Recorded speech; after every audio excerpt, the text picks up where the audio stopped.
যদি কোনোদিন দেখা হয় বলবে, মা তুমি কি শুধু আমার জন্য কেঁদেছিলে, আমার জন্য কি আর কিছু করেছো? আমি তো এক অসহায় মা, সেদিন সন্তান দিয়েছিলাম, সেদিন ছিলাম আমি বীর মাতা।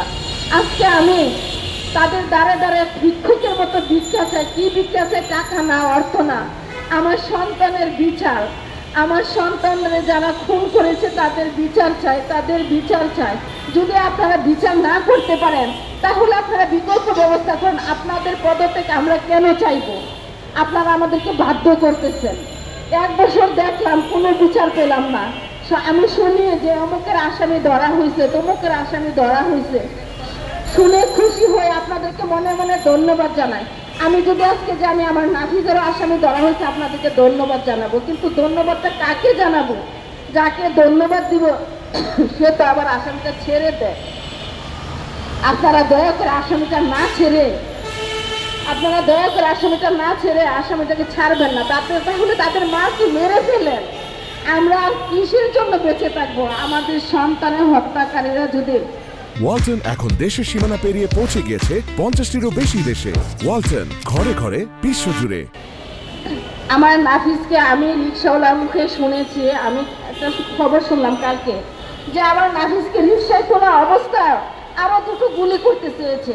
সে নাকি এখন সে নির্দোষ, সে নাকি কিছুই বলে নাই। আমি এটা শুনে ভিডিওতে দেখে আমি কথাটা বলছি বারবারে। আমার আহত সন্তানটা রিক্সায় ঘুরেছিল, আমি জানি না তার মনটা কি করতেছিল তখন। আমার সন্তানটা জীবিত ছিল, আলমারিতে ঢুকতে দেওয়া না। ওই অবস্থায় একজন পুলিশের কর্মরত ভালো পদক্ষেপ লোক নাকি বলছিল, এটা আমাকে নুরু ভাই বলেছিল আমার বাসায় বসে, যে আরো 2টো গুলি কর, না হলে পয়সা যেতে পারে। তারপরে নাকি আরেকজন পুলিশ বলেছিল আর গুলি করতে হবে না স্যার।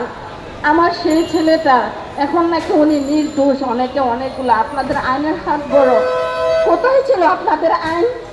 যখন এই বাচ্চাগুলো আন্দোলনে নামার আগে আপনারা কোথায় ছিলেন? আজকে আপনাদের ডাকে আমাদের বাচ্চারা গিয়েছিল। আমার নাফিজ মাত্র সদ্য এসএসসি পাস একটা বাচ্চা, নৌবাহিনী কলেজে ভর্তি হয়েছিল। তার তো আন্দোলনের কথা ছিল না।